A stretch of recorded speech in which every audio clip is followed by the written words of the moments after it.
This is a day I've been looking forward to for 2.5 years.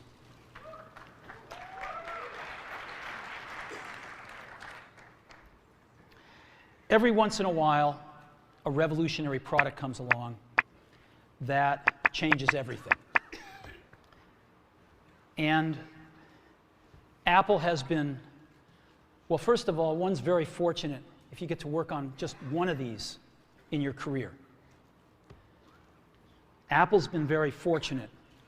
It's been able to introduce a few of these into the world. In 1984, we introduced the Macintosh. It didn't just change Apple, it changed the whole computer industry.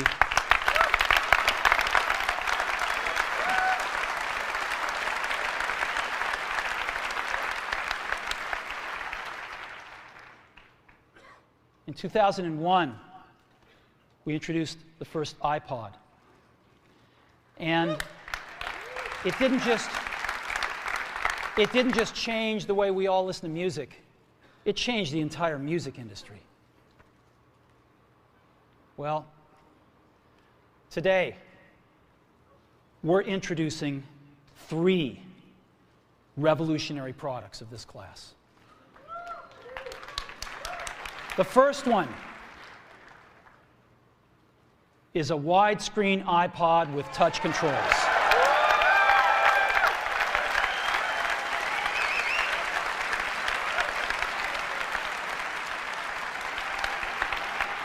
The second is a revolutionary mobile phone.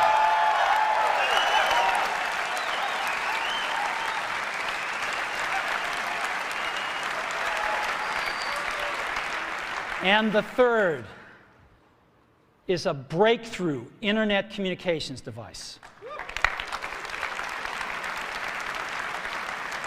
So, 3 things: a widescreen iPod with touch controls, a revolutionary mobile phone, and a breakthrough internet communications device. An iPod, a phone,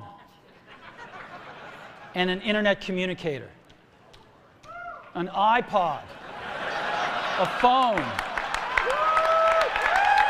Are you getting it? These are not 3 separate devices. This is one device. And we are calling it iPhone. Today, Apple is going to reinvent the phone. And here it is.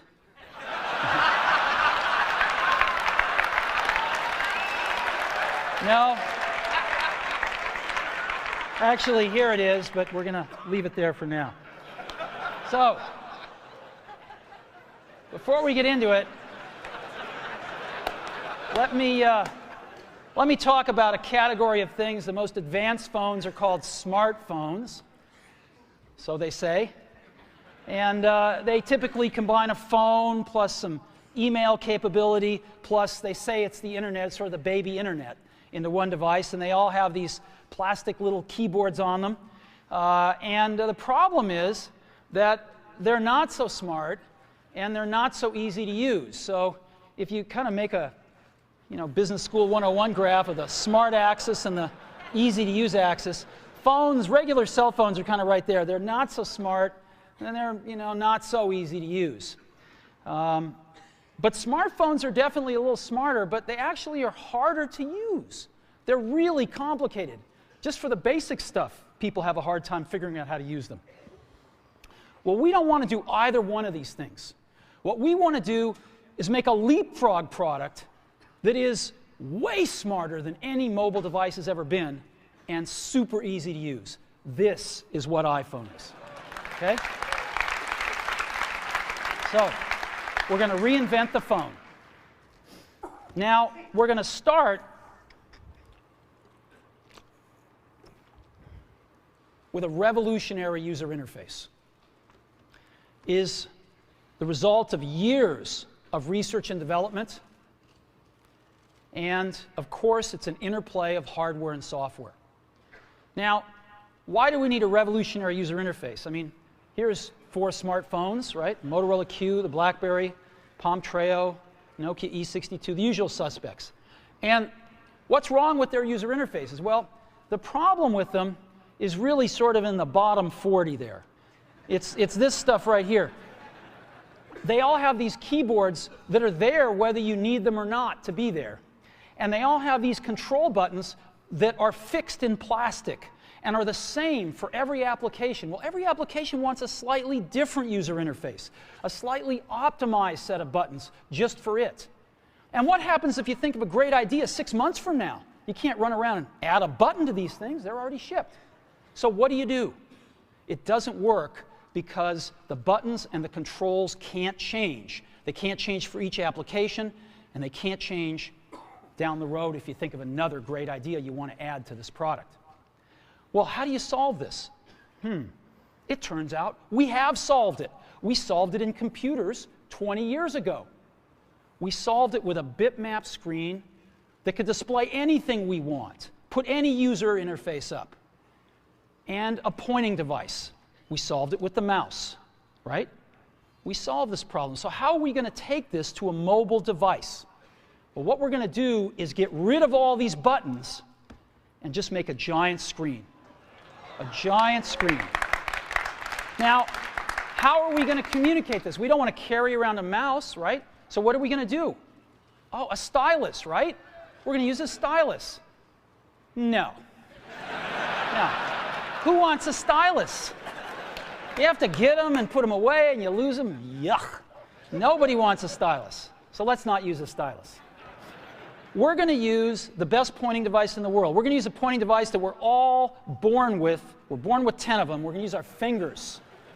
We're going to touch this with our fingers. And we have invented a new technology called multi-touch, which is phenomenal. It works like magic.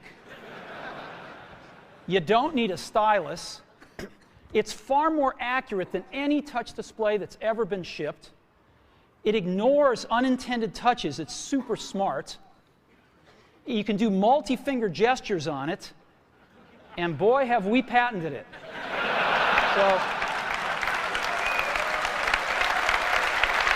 So,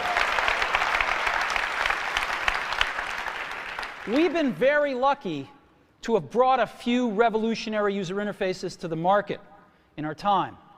First was the mouse. The second was the click wheel.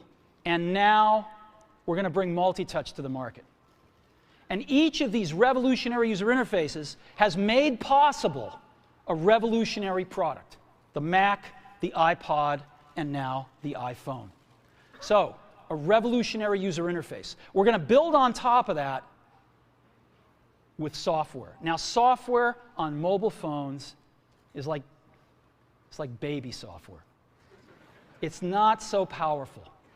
And today, we're going to show you a software breakthrough.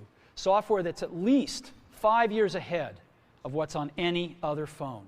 Now, how do we do this? Well, we start with a strong foundation.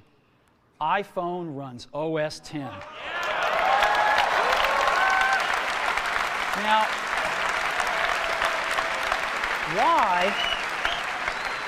why would we want to run such a sophisticated operating system on a mobile device? Well, because it's got everything we need. It's got multitasking. It's got the best networking. It already knows how to power manage. We've been doing this on mobile computers for years. It's got awesome security. And to write apps, it's got everything from Cocoa and the graphics, and it's got core animation built in, and it's got the audio and video that OS X is famous for. It's got all the stuff we want, and it's built right in to iPhone. And that has let us create desktop-class applications and networking, right? Not the crippled stuff that you find on most phones. This is real desktop-class applications.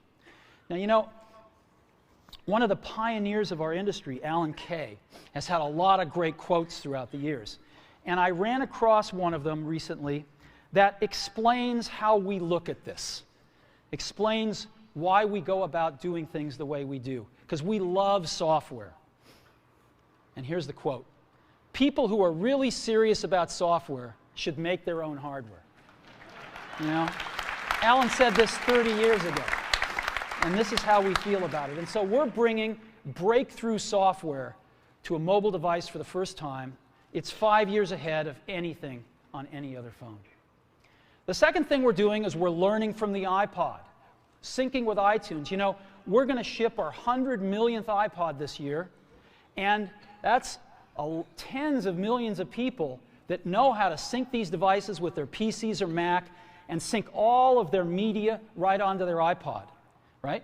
So you just drop your iPod in, and it automatically syncs. You're going to do the same thing with iPhone. It automatically syncs to your PC or Mac right through iTunes.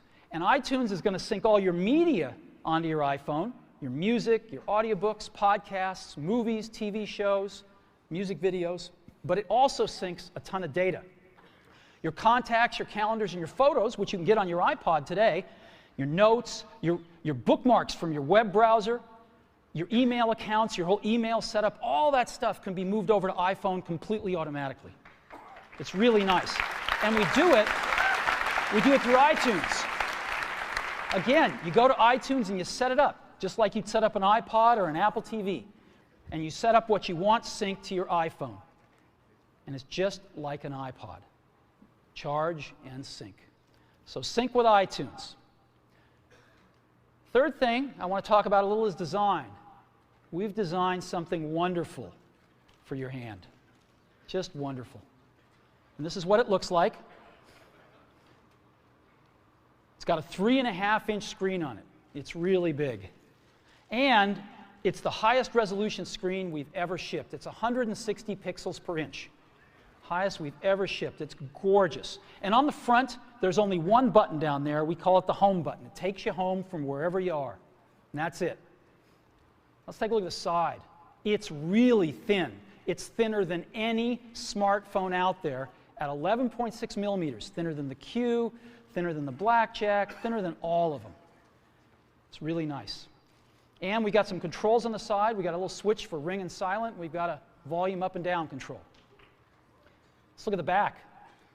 On the back, the biggest thing of note is we got a 2-megapixel camera built right in. The other side, and we're back on the front. So let's take a look at the top now. We've got a headset jack, 3.5 millimeter. All your iPod headphones fit right in. We've got a little tray for your SIM card. And we've got one switch for sleep and wake. Just push it to go to sleep, push it to wake up. Let's take a look at the bottom. We've got a speaker, we've got a microphone, and we've got our 30-pin iPod connector. So that's the bottom. Now, we've also got some stuff you can't see. We've got 3 really advanced sensors built into this phone. The first one is a proximity sensor.